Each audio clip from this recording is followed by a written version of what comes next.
Rezene koti. Mwebale kumpa kitiibwa nzange. Lagadi tutera kubeera mu ntalo. Sisobola. Nze siri beefist, ndi vegetarian. Oli vegetarian. Muzee Kyeyune William George William Kyeyune yanzala n'empisa ne maama wange mukyala oyo. Maama Mire yanzala n'empisa. Ne tukulira mu family ey'abaana abalina empisa. Bameka. Baana 9. Goli wa kumeka. Nze ndi wa 2. Ojjirira okubanga omukulu gyali. Omukulu bambi Katonda yamutwala n'ava mu nsi. Kati gwe namba emu. Anti kale. Nenga ate waliwo order mwe nagira Katonda mwe yanteeka. So we have grown in a good family, a very humble family. In baganda bange, Rita, Lydian, Letitia, Bridget, Carol, Steve, family nungi. Abalabi ba ABS Aizoni nabagamba nti it will always depend on the way you're brought up. It will always reflect your family background. Twaina I'll not sija kuyingiza mu ragadi. Stories za Chameleon zizibeerawo no of recent ya Dick Bauer.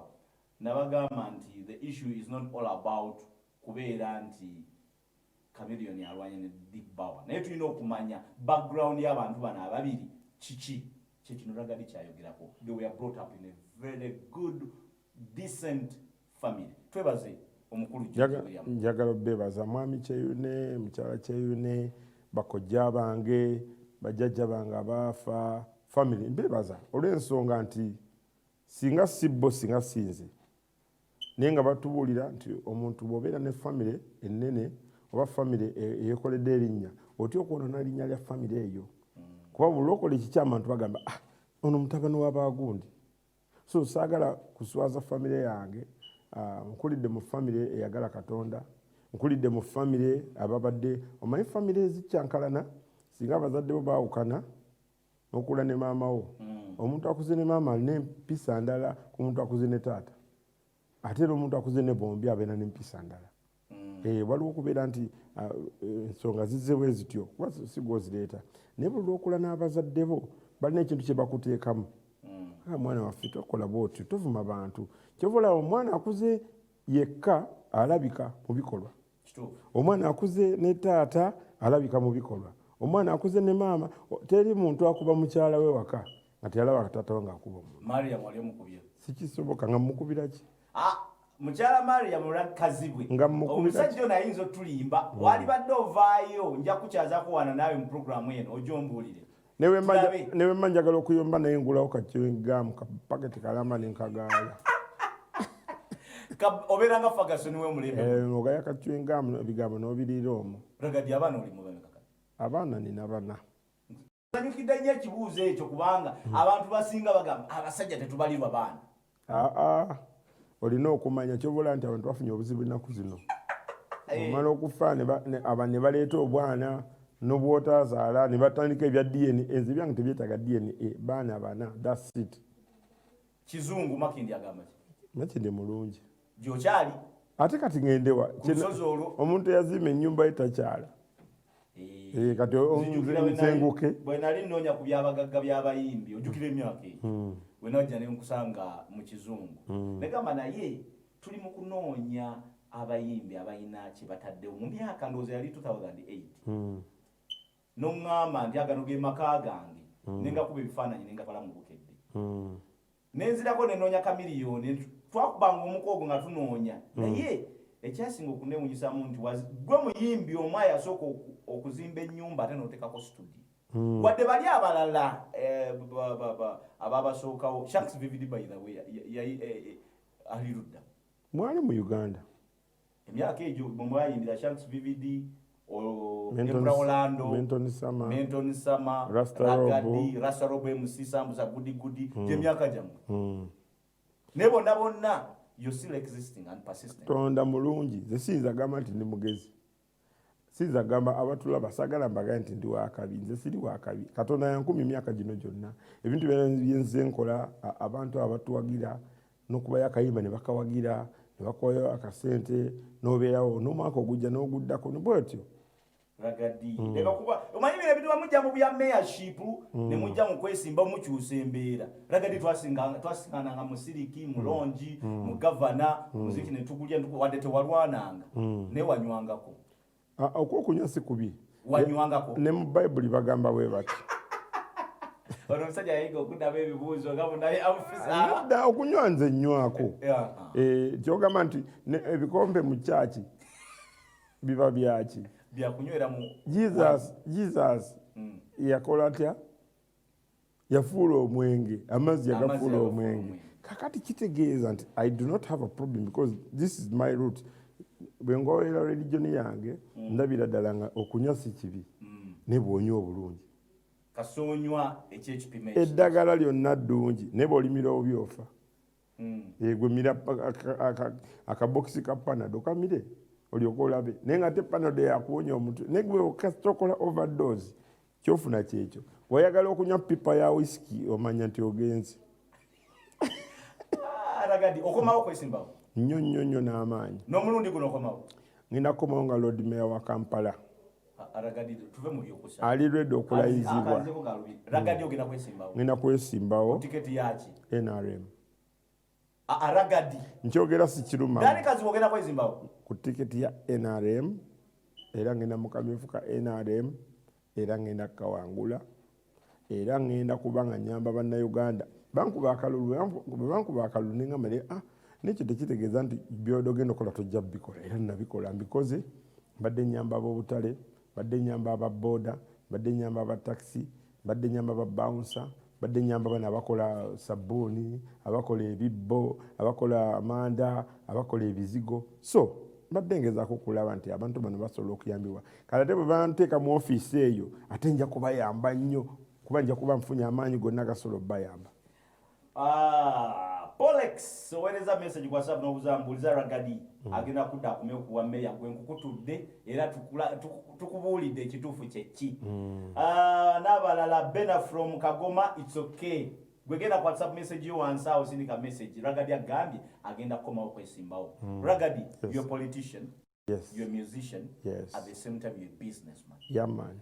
Kubina ebintu ebisatu music yeyasooka tukumanye nga Ragadi eyali omuyimbi jjajja w'abayimbi okusinziira ku bali benjogedde. Yes. Are you still very active in music or your media or your moderate active? Ekisookera ddala bompitaani Ragadi jjajja w'abayimbi anti Ragadi ye music gwenkuba then Dani Kazibu kati nyinza ntya okuva ku music nange ebibuuzo byenkubuuza kati music ndi very active kubanga kyenakola ku kya music kyangu nnyo nina studio yange wengambira nti njagala okuyimba nga nyimba wengambira nti njagala kulekerawo nga ndekerawo naye toyinza kulekerawo nga abawagizi tebonagala ndekerawo abawagizi abampagira ate kati nina generations nga nnya esooka bw'oba ogenda okweza emyaka aga ata abantu babeera kufolonza emirundi ena oba nga yimba ng'olina emyaka 2 okitegedde so abantu abawezeza emyaka 2 bakulaba waliwo abagamba osanga abaana bagamba nali mu primary ng'oyimba kati ndi mu business nkola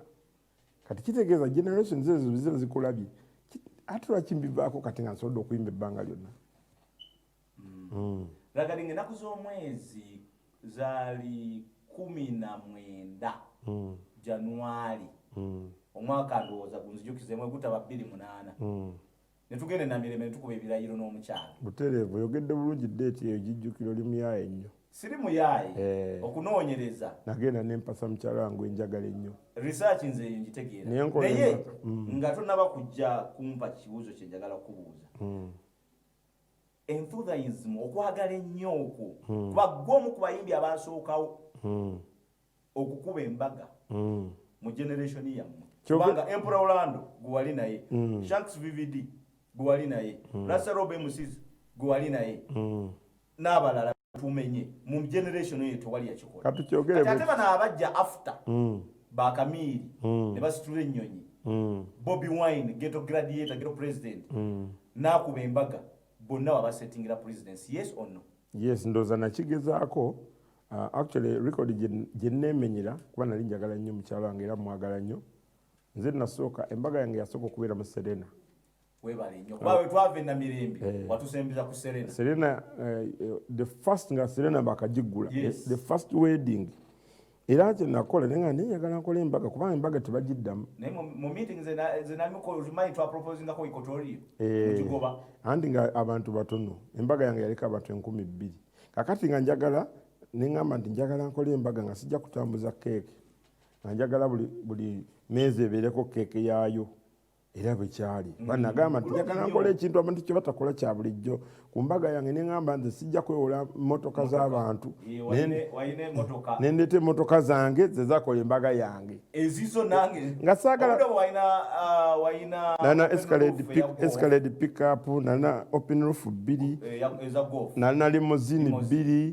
nalina byonna byange nga saagala muntu atandike kunkubira simu kyate ez'emmotoka bazibanja nagamba kankole embaga eno omukazi ono muwase nga ategedde nti njagala omuwasa sakola embaga ya bantu bampasiza omukyala wange nagamba kamuwase nga ddala ddala ndi ready okumuwasa teri kintu kibi ng'ekyo oli kwa itebo oli agamba mbwa emmotoka adi baagala kgenda nalo embaga yatunyumira naliyo bulungi nnyo ate nenkola ebinyiiza nze nasooka okuleeta idea ya omugole okwevuga ne mukyala we mu bantu baali bakikwata bubi nayagala embaga ebeere nga yeewuunyisa nze banne nagala njagala embaga eno ensi egimanye nti nkoze embaga naye ate sayagala mbaga bwe yesinga mu nsi yonna nayagala sagala mu biseera ebyo embaga yali y'amaanyi according to me sagala according to me embaga yali y'amaanyi anti nabalamu ne ngamba nti singa nkola embaga eno kulaga omukyalo ono nti mwagala nnyo abalala bakimanya bumanya waliwo ogamba omuntu nti omwagala ng'obeera naye buli lunaku n'okola embaga kati byagenze mu scientific kiki kyoyinza okuprovinga omuntu nti omwagala nnyo nga muli abantu 5 mpozi era omugamba bugambi maama tugenda kukola scientific wedding floor namba ya Serena ngisasudde ngenda kuwa ekitundu kya sente zange ku banka omuntu atandika okulaba byokoze wanga nandika ti embaga zikyuse bwoga nti scientific wedding abantu bakolanga embaga n'agamba nti njagala bagenyi 100 bagenda bafumbira emmere kati ekyemmere mwakijjeewo sente z'emmere kitegeeza nti ogenda zisevinga ekyabantu abangi okupangisa hall enene mwakijjeewo kati gwegamba bugambi mukyalawo presidential suite ya Serena tugipangisizza naye kati sente zitubadde tulina okugulamu emmere simanya matundubaali ag'okutuulamu simanya butebe siwe omukyala agenti musajja gwompasizza kati embaga bweyetaaga nti scientific no problem we don't want people to get to be cheap kati omukyala okusanyuka because a wedding is not a ceremony for people lwakuba nti disadvantage weegenda okubeera bwe mwewasanga muli bantu 5 nga balala tebategedde mukyala bayinza omukwanakwana emmundu omukwanakwana emmundu kubanga kati abantu bagenda kubeera 5 babadde omukola embaga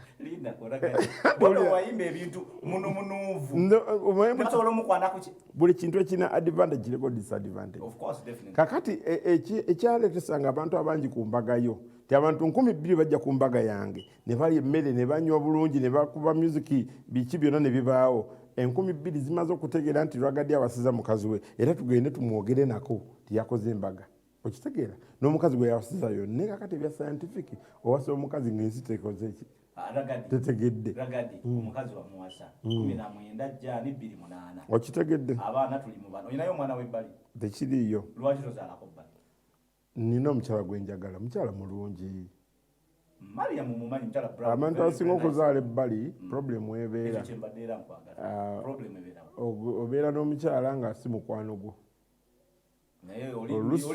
obeera n'omukyala ng'olina byatakusanyusaamu obeera n'omukyala nga mwekyanga omanyi abantu bebeekyanga jasika gapako keweekyangiramu n'omuntu omulala watekingira advantage kubanga kati omanyi abantu banakutegula percentage y'abakyala abali mu Uganda eri 58%.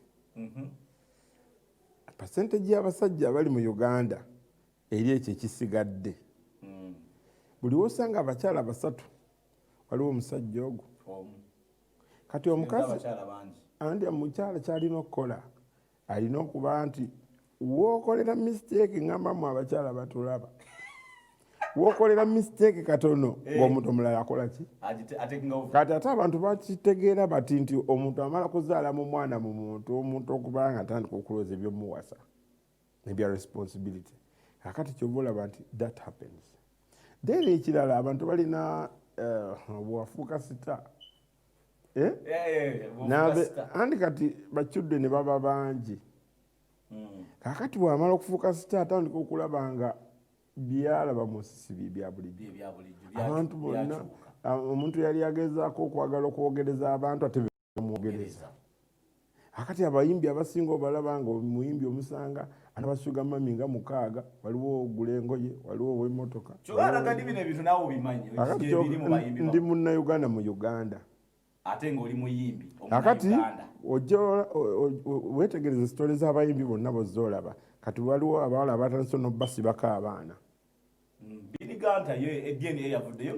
naye tukyogere bwe tuti bw'olowooza omuntu ava mu bbanga okusibako omwana soda abakyala ayinza okusibako omwana nga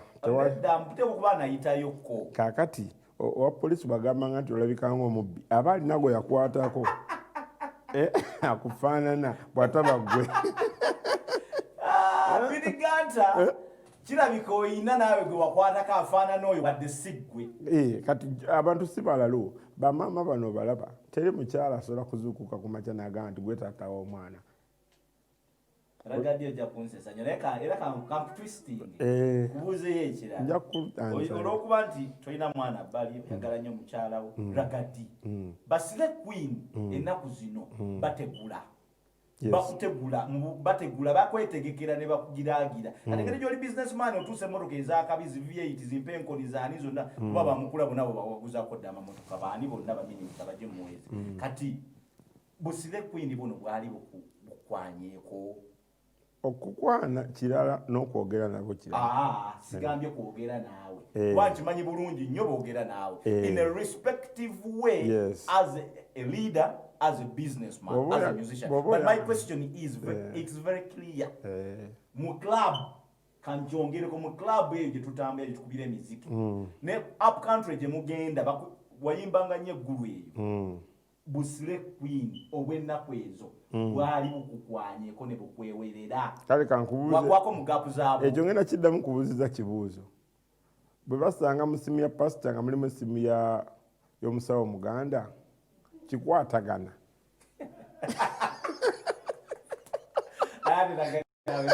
nedda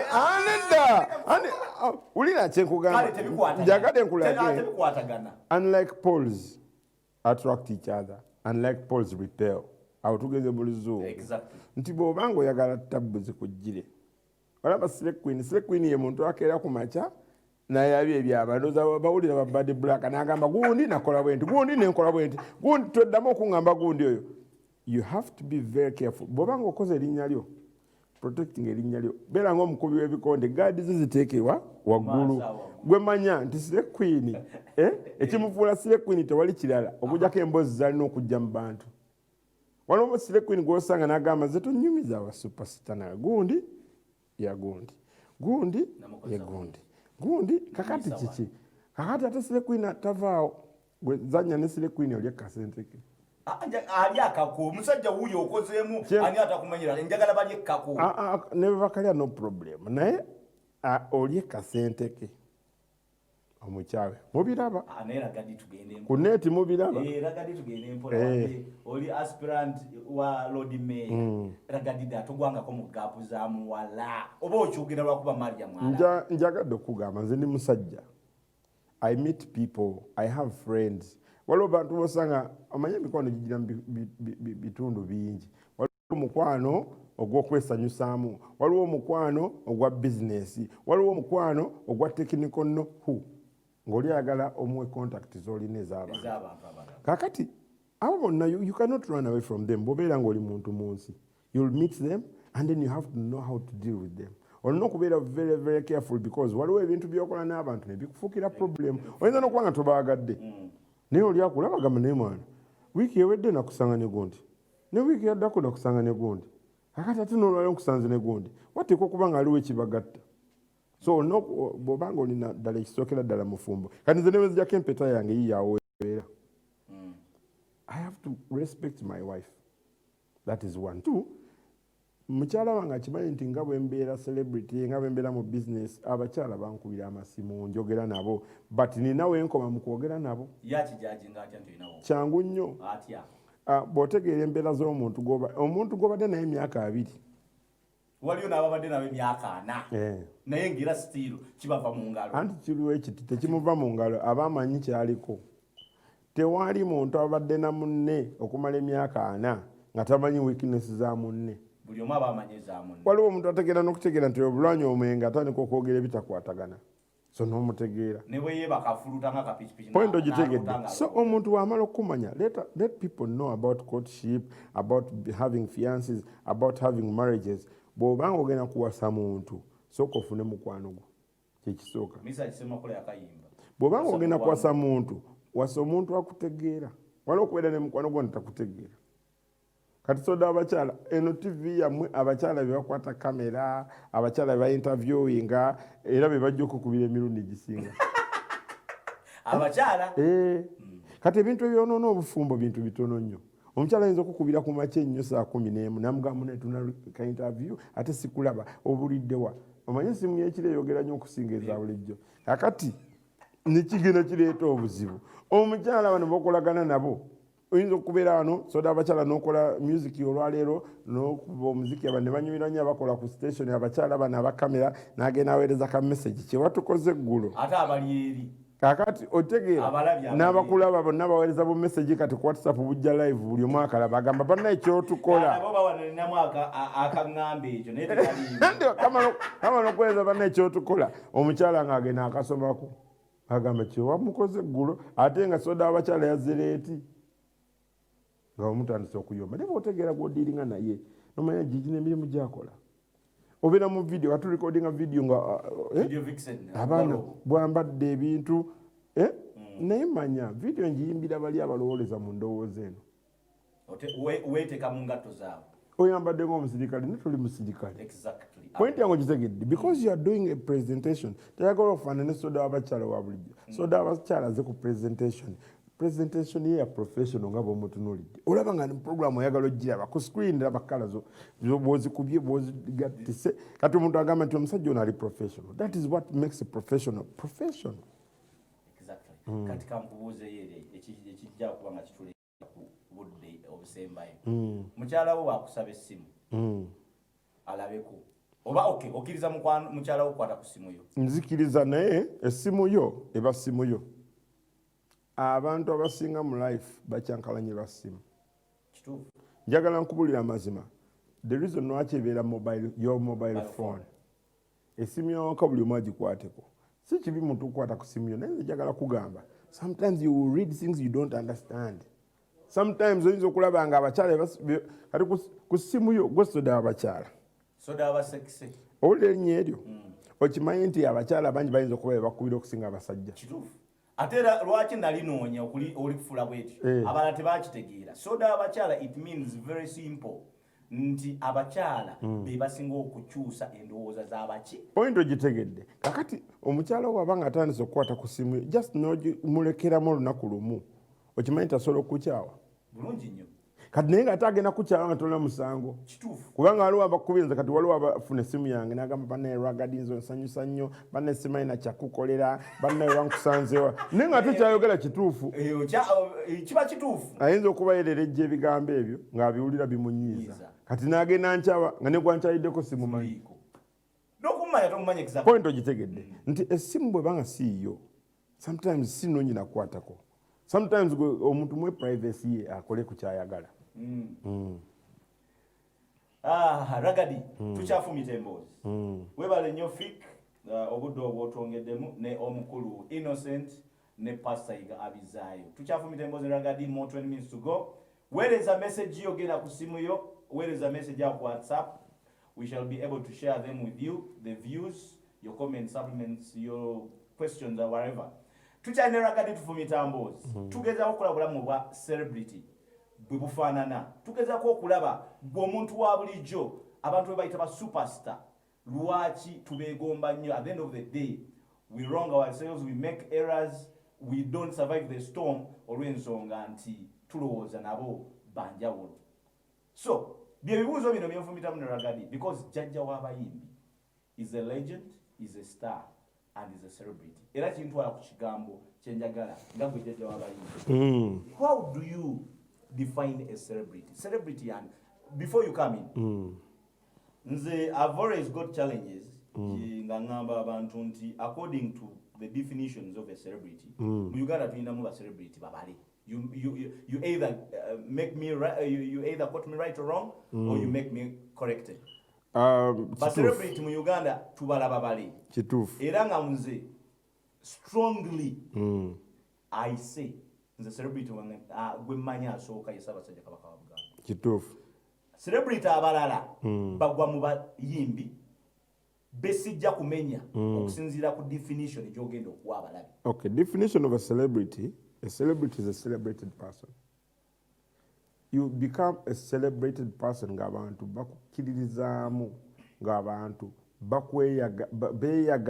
beeyagalira mu ekyo ky'oli, mu ekyo ky'okola. Nti bw'otambula e Masaka eyo osanga eyo n'osanga omuntu nga nakakalenda kuliko Ragadi n'embaga ye n'ebiki byakola, oyo yafuuka celebrity. Akati what makes you a star? Exactly. Gwe bayita star. Olina okuba nga oli out of the ordinary. Nti abantu bakutunulira nga bw'otunula mu bbanga obudde obw'ekiro. Sita buli sita ogiraba ku lwayo. Kugulu? Teri sita zikwatagana nti ziri wamu. So be bantu b'olaba mu nsi nga bw'otunula n'ogamba nti oyo pasita Yiga abeera pasita Yiga. Nga tojja mwenkanya abapasita abalala. Pointi yange ogitegedde. Njagala n'oli ali wali atufune kubanga ekintu kizuuzuubya nnyo abantu omutwe. Who is a celebrity? A celebrity. Who is a star? And who's a famous person? Osobola okubeera star nga toli celebrity. How does it come? When you are not celebrated, nga naye abantu bakumanyi. Okitegeera? Okufuuka star kyangu naye okufuuka celebrity kizibu. Naye lwakuba abantu bakitwala wamu. Nga bw'ogamba the difference between omukulembeze n'omufuzi. Omukulembeze yasobola okuwa direction naye omufuzi yakulaga ky'olina okukola. Point yange gitegedde bulungi. Ne bali bagifuna. So abantu bangi basita mu Uganda naye nga si ba celebrity. Waliwo qualities ezikufuula celebrity. Number 1. Enneeyisaayo. Number 2. By'olina. Number 3. Ebbanga ly'omaze. Finally number 4. Number 4 kyeki. Mwanange bisatu byemmanyi. Ky'oli, ky'okola, ne by'olina. Ne ky'olibeera ng'ovudde mu nsi. Kyekisembayo. Paulo Kafeero yali celebrity paka kati bakyayogera ku bimukwatako. N'omulaba baagala guziikula naye nga ffenna kituli mu bwongo. Fidel Lutaya yali celebrity nti buli Christmas lwetuuka music wakuba. Naye abantu njagala, this is what exactly I always tell you, our viewers, our friends and colleagues, abalaba show zange, most cases I tell you nti we come with facts and we come with entertainment lessons. It's not all about playing music. Music Ragadi yakuba ndigida. It has sounded, it has been playing years out, years in. But what is very important right now, bw'oba osobodde okuyiga definition ye gy'akuwadde eya celebrity ne star, n'ezo points ennya eziqualifying okuba celebrity, walibadde ogamba, walibadde otukubira ku ngalo noga nti Ragadi ddala jjajja w'abayimbi. Kyayogedde kye kituufu kye mmanyi naye njagala okweyongera omenyemu. Star ow'example ya star babiri ne celebrities owe example si wano mu Uganda, kubanga mu Uganda ngenda kujja nga gye tuwunzikira who is a celebrity and why people misuse that word. A star. Professional nga celebrity. MJ, Michael Jackson, the late. Nti ensi yonna oba oyagala oba toyagala yamumanya. Celebrity. Ensi yonna yamwogerako nga boogera ku byakola. Ensi yonna yaleetandise n'omuyiiza kiki kyalina okuba. Omanyi nga abantu bajja bagamba nti ono ye kabaka wa kino. So ate ne yeekipingira mu ekyo tewali yalabako Michael Jackson.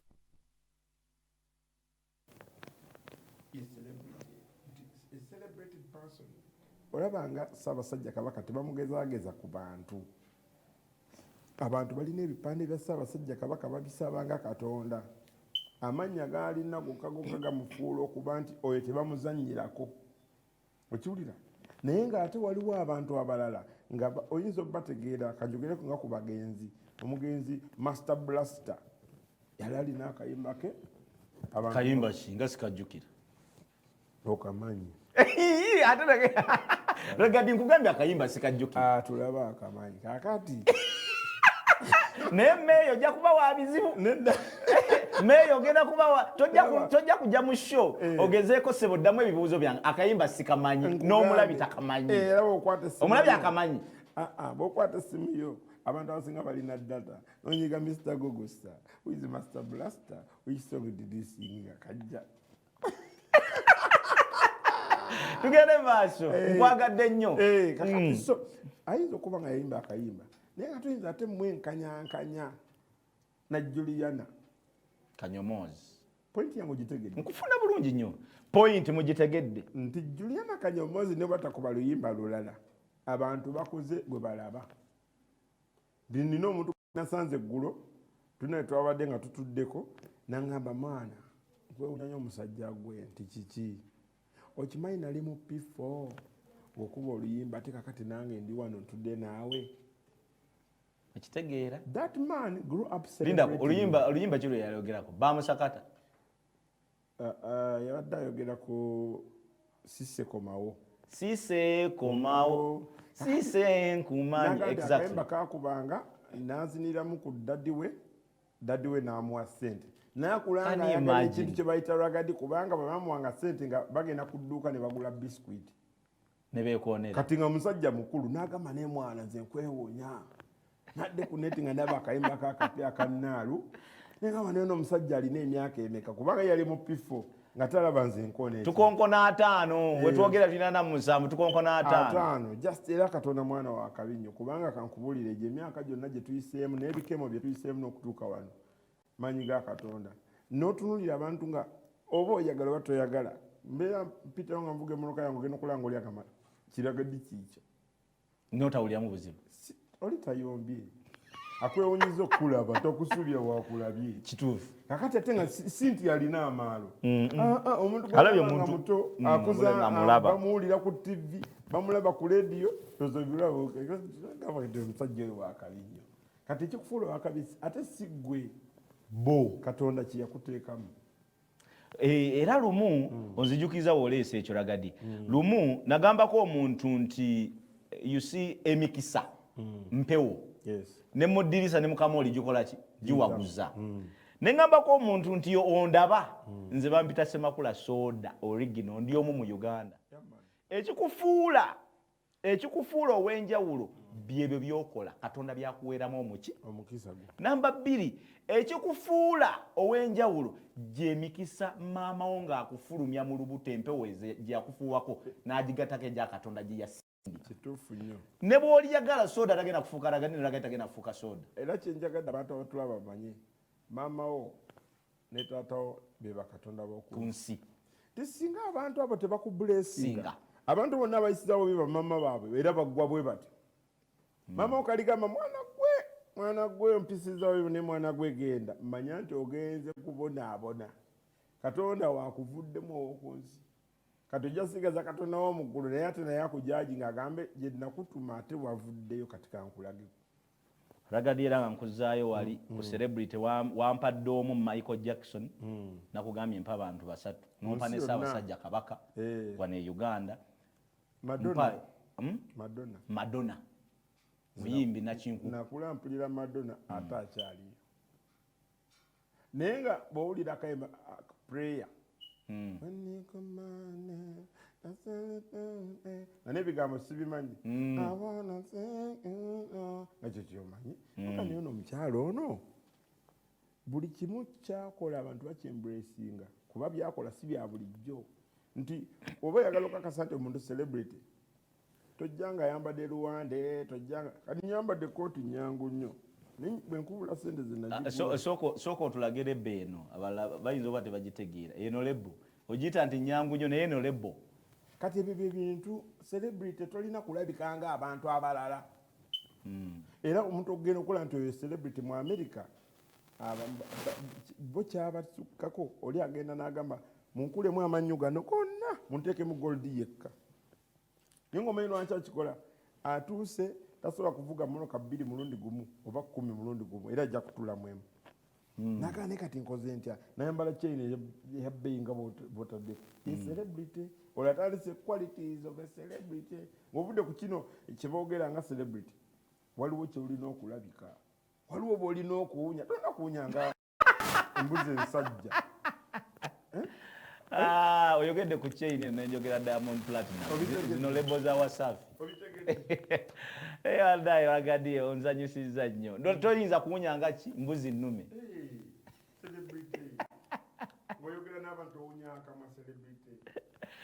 Good to go. I like the way, of course, being Ant-Spetting Lord Mayor, he has to have intellectual reason. This is what it really makes him Jaja Wabayimbi, makes him a businessman, makes him Ant-Spetting Lord Mayor. Aya eyesimba watagenda okuddamu okwesimba kyakinoganyiza era kikakasiza gwabadde nakiwulira mu show zonna osose kiwulira wano. Ragadi Dani Kaziwe agenda kuba akomawo ku World Mayor era omulabiranga ddala naye ng'eyo tuvuddeyo star example z'aba star basita bangi. Ekikufuula sita kye kino ekikugjeyo pup oyinza okufuuka sita mu lunaku lumu n'obula. Oli n'agamba kati Master Blaster star anti saagala kubeera beefist. You can't beef someone who's dead. Kyeŋŋamba nti ogenda kubeera mu emizimu gigenda vayo okuggyako olwolimba lwe twayogeddeko kyekirala kyomumanyiiko. Omanyi mufuuka waliwo abantu olomwezizza ekibuuzo ate naawe ali eyo kiddemu ku luyimba olwo lwokka lw'omanyi olwa Master Blaster kyekirala ky'omumanyiiko. Kati ansa sigirina. Abantu abamu babamanya nga amaze kufa ne bagamba bambi yakola bw'atyo bambi nga kibi. Naye kakati tunuulira abantu abeekoledde amannya. Kankugambe pasita owa TV eno. Pasita Yiga. TV weeri tajja gyogerera. Kyaki weeri tajja gyogerera. Otegera kye ŋŋamba? Naye waliwo aboogera nga balina bukyaki bwabwe obw'embaawo eyo butonotono. Oli najja n'atandika okwogera ebigambo ebingi. Agamba oyo talina kyali. Kati oyo pasita abeera sita. Ne not a celebrated pastor. Oli. Point yange ogitegedde. Oli ayagambye mbu oyo pasita. Pasita ow'embaawo. Abantu abasinga boogera nnyo okusinga bye bakola. Naye lwaki olina nnyo endowooza? Lwaki okay sijja kugamba olina endowooza ng'eyange. Nze nnina ng'eyo kubanga gw'onsinga emyaka. Naye nze nkirabye nnyo ate ntera nnyo kigambo. Waliwo omuvubuka twali tunyumya nga bwe tunyumya naawe ne mugamba nze kankubuulira nti abantu aboogera ennyo tebaba bakozi. Bagita lip service. Better than lip service. Omuntu n'abeera ng'ayogera n'otya. Kati ng'abantu babeera ku internet okwo ne beetimba ebifaananyi bitalina byabwe ne bakola biki naye gwe batwale mu reality. Abantu abasinga tasobola n'okulaga gy'asula, tasobola kulaga kitanda kye, tasobola kulaga sowaani gy'aliirako. Naye the reality is ti Katonda buli omu alina geegi mwe yamuteeka. Kyobola nti emigaati waliwo ogwa medium, waliwo family ne kabbanzi naye nga gyonna migaati. Kakati ebintu bino byonna bw'obigatta, that's what makes someone's life. Nti life yo bw'oba nti oyagala kubeera celebrity si nti okukola ku TV kizibu oba si nti kyangu. Naye omuntu ayinza okujja wano mu puroguramu y'esoda y'abakyala ayagala okwogera by'ayogera ne bimulema. Case in point. Nakubira Ndawuzi nga mukyaza wano nagamba soda tuvudde wala but there are programs that I don't attend to. Ne mubuuza lwaki yali tagamba yange nagamba in the first place abaana rising up in the media or on the TV. Number one, asanga talina research. Number two, agenda kubuuza Ragadi owa 1990 yatandika okuyimba 1987 nga talina kyagenda mubuuza era talina kyamumanyiiko ng'amanyi byaggulo. Number three, nga the respect and the honor that person owes nga gw'okyazizza tagitegeera. Ye muntu ajja okukola interview nga interview emu gye nalabako n'abuuza omuntu anyway tukireke nina ekintu kye nalaba ku TV omukyalo oyo kibi nti bambi bamugoba ku mulimu nyinza okuba nze okuba omumanyi era kyembadde njagala okuleeta naye nesaagala kijja nalabanga program y'omukyalo oyo because I follow programs zino ku TV and it is your primary responsibility nnyo okuvoola abantu kubanga mu Uganda ekikyankalanyiza ensi yaffe nti osanga omuntu n'agamba kano kalagadi ako nako kantu but at the end of the day waliwo abantu ababelievingira mu ragadi oyo abagenda okutandika okulwanyisa byotomanyi ku byoyogera nti abantu media personalities abakola ku TV ne ku radio n'ababawo emirimu beetaaga nabo ggoba gw'okyogedde njagala kyogera nga kitegeeza osanga omuntu ku TV nga talinaamu busaasizi najja n'asanga omuntu naddala mu bino bya politics n'osanga oli n'avuma president n'avuma minisita neewuunya nsanga abantu ba buloga n'avuma kabaka osobola okuvuma kabaka omuntu n'avuma katikkiro kabaka waatuukira okulonda katikkiro nti ye katikkiro wa Buganda kintu kinene nnyo okusinga ebyogenda okwogera kakati abantu omusanga ali ku TV kubanga ayagala afune likes n'agamba kasoke kalabula ono n'akalabula naye bweru omuntu omu yangamba mukolo wa blogger nemugamba more than that my mind cannot stretch to a blogger level nemugamba I'm sorry nenkigaana kimuyisa bubi nnyo nga yayagala nti experience gye nali nkozesa yanfronting anteekemu ssente agule zi kamera blogging namugamba I'm sorry nekyamuyisa bubi naye ate nawe era kambaweeko ne ku magezi ba blogger abo bavuma abantu lwakuba nti abasinga bakyali wala njagadde nku example olabye abantu bebagoba ku TV nga balina programs ennene goba ngambye nzitera betanira etteeka kasita likwatirayo soda abakyala nojja n'ovuma omuntu waliwo teekera defamation naye bameka bali wangudde anti osobola oddiwangula baliwangula batya bw'ogwa ku muntu ng'amanyi amateeka ng'alina ne ssente agenda mu kkooti n'agamba omusajja ono anvumye erinnya lyange ndikoledde biliyoni 4 ebyo ragadi tebikola bweru njagala kugamba etteeka libateeka 1+1 ofuna 2 bw'okigattira mu Uganda ne mu America okigatta kyekimu akati mpa example yali awangudde defamation kubanga babaleka otegera kye nkugamba akati okuwangula defamation case okola booti nga bali abagobesa oyo mukyala Tina obwedde ogamba Tina kati bwe bamugoba kakati scoop on scoop bwe bamugoba njagala kukikunnyonnyola bwe bamugoba ku mulimu she has lost 1 billion in her life aluzinze contact aluzinze respect nekikugobya nga tekiriimu point ogitegedde nze nagifuna era abantu abo mbatunenge gye bakola mu I didn't wish it to be saagala muntu agobebwe kyeŋŋambye ababawo emirimu be bakyamu nti soko olaba mu TV zonna ezikuze mu nsi yonna bakubuuza nti program yo olaba program yo ogitambulira ku lupapula you cannot just come notandika kwogera byosanze olw'ensonga nti bw'oyogera byosanze oluusi obwongo bwo buyinza okuba tebukwatagana n'abakulaba kati notandika okwogera ebintu nga tebikwatagana ate bagamba nti akamwa kano kamwa kabi kakati akamwa kano obukyamu bw'akamwa ekifuluma mu kamwa kange tekiddayo munda kati olwedde mba nkifulumiza toyinza kwejjusa kubanga you didn't talk about it and sometimes some people talk with too much authority nga befudde nga abatatya nagamba nze nkugamba wetegereze kamera eno nkugamba gwe when someone pins you nagamba nti gwe oyonona linnya lyange yenkoledde emyaka emingi it is kooti tekiwakanya ogambye ku kamera nti ngamba gwe it is so wrong nti abantu balina okubeera mu kyebayita moral authority bagambe nti no let me respect soda abakyala emyaka gyakoze mu media ate kukuba amanyi kyakola alright baita ragadi tugenda kuba tumaliriza tukubye olwali lungi bayirawe ne ragadi fiki tuwe akayimba kamu aka parliament yaffe tukomewo tusiibule tusomere message z'abantu nga ne ragadi wanya okubendo lw'amazzi sanyiza okulaba kirya wala tugende fiki mu kayimba aka parliament manyi naye nno bambi bamuwakanya nnyo kyova olaba nzulusi waliwo ze maama byekola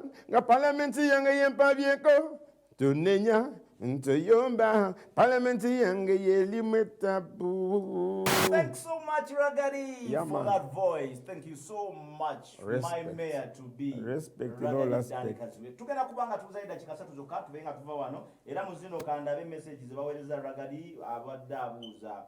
Agambye, yes, mayor to be. I'm very honest and happy to see you, Jajja w'abayimbi Ragadi.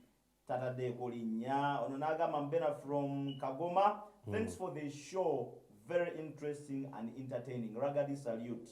Big up. Onagamba, I remain Cosmas. I ask him, Akomao in Kampala. Agambia Akomao. Agambia Akomao. I remain Cosmas. Ragadi Ayogirachi ku Bobby Wine. Sali Usmani. No problem. Bobby Wine, of course, agena kwesimba kuba president. Ejojachi mudiramu. Of course, right or wrong? Agena kwesimba kuba president. Ate Ragadi agena kwesimba kuba mayor. So being inti mwenda muli banna byavuze ate bayimbi, I think tewali waawo. Tewali tagali, tewali tafasi. Kiria. Ndowooza gwa kibuuziza Sally, nawe ndowooza ofunise bulungi. Soda abakyala, you're so smart and thank you for the show. Ragadi is brilliant and a very experienced jajja w'abayimbi. Thank you. Thank you. Thank you very much. Busunju. Okay, good evening, sir. Nagamba, yes. Respect to Ragadi. I like his music and I like his personality. Thank you. Okay. Nagamba anti Soda. I like your show. You're so brilliant. I like the interview. Said Marcelino Matuga. I'm Jaja Godfrey Mugaga. Nsanyuse nnyo okulaba ku Ragadi. Munsunire ku ttama. Yakikola. Olabye omuyayi. Bwe banagamba okunkuba oluyi. Banna ebyamwe bitandise okuntiisa. Jaja Godfrey ndowooza message yeetuuse. DJ Bash, yes, voice is clear. Agambye webale kuleeta Ragadi. Soda abakyala nze Paulo Kiryandongo. Kiryandongo ngena ng'eggulu. Eggulu. Onagamba Alex kwali nnyo ne Madamu Nuru. Agambye nti yani omukyala Nuru Ematuga. Agambye ntumira ku Ragadi ne mukyala we mbagala nnyo, they are my friends. Bambi. Ndowooza akumanyi. Era n'agamba nti kwali nnyo. Alaba ABS program Eyes on You. N'agamba nze Nuru mama Samu mukyala Nsamba Michael ku LG Ematuga. Okay. Messages nyingi nyo Ragadi. Ebigambo bye bisembayo. Ebisembayo bannange Bannayuganda bannange Bannakampala bannange nsanyusa nnyo okuba wano okumpa omukisa guno ku ABS. Si kyangu okubeera ku TV essaawa eno. Njagala obagamba ngenda okudda okwesimbawo nga Lord Mayor. Zera gadinda. Waliwo yali biri mweka. Biri mwenda. Ne tusinkana mu. Teyo dige nene. Mundaberi emabego jukira. Bakolere motoka emabege. Ne lukalaba ya fusozo. Business ezo kyazirimu ezitike ebintu eza fuso kutuuse motoka. Nga businessman ntetenkanya ebintu bingi. Mbeera mu by'obulimi, mbeera mu bya motoka ezitunda, mbeera mu bya zipiki, byonna ngezaako. Omanyi Kampala kuyiye. Onfunira eby'emmotoka nga gyewaguza Mike Mukulu. Tujja kutuula twogere ate waliwo obuzibu. Naye Ragadi nemukubira ojogera nakubira embuto y'embutikise bono ngamba nze mu embuto y'embutikise Nambole. I think it was yali 28 mmeka. No ngamba nti oyimbira obukadde 3. Ate zo zaali ntono by that time. Eggulu lumu ne twagala okutwalayo n'ogamba yagala obukadde 7. Anti kubanga mbangenda kuvuga emmoloka ennyo obukadde 2 mpa obukadde 5. Kutola nti kiba kibalansinga. Embuto y'embutikisi yaliwo October nga 29. Omanyi teweerabira. Nga connectinga n'abayimbi. Ragadi lwaki totwala miliyoni muno waneda sebo gamba oyo omulodi. Awo kufunira essimu gw'okubira ayinza okukkiriza eso kubanga olina okumanya ekikujjaamu. Ragadi sibula abantu. Mwana kyakabi nnyo abatulaba TV eno mwebale kuwagira TV yaffe, mwebale kuwagira church, mwebale kuwagira Soda abakyala, mwebale ababadde ku kamera, mwebale nnyo kubanga ekifaananyi kibadde very clear. Njagala just reminder kugamba abantu nti nange wendi kuba Lord Mayor era bane munonde mundabirenga ddala kuba nze nsuubira tuyinza okukyusa Kampala nebeera mu mbeera ennungi.